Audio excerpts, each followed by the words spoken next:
Welcome back to another quick guide. Today, we'll walk you through how to make iPhone screen less bright.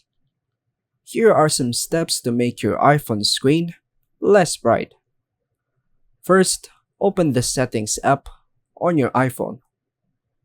Scroll down and tap Display and Brightness.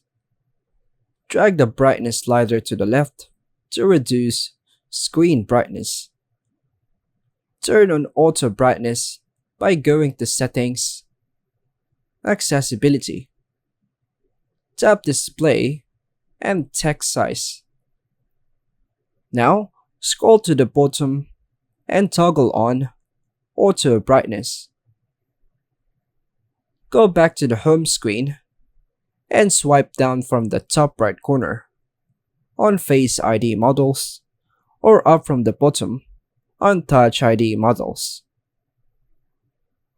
Adjust the brightness manually in the control center using the brightness slider.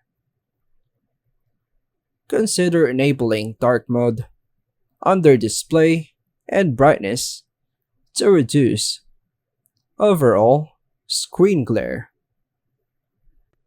And that's all for now, folks. Thanks for watching.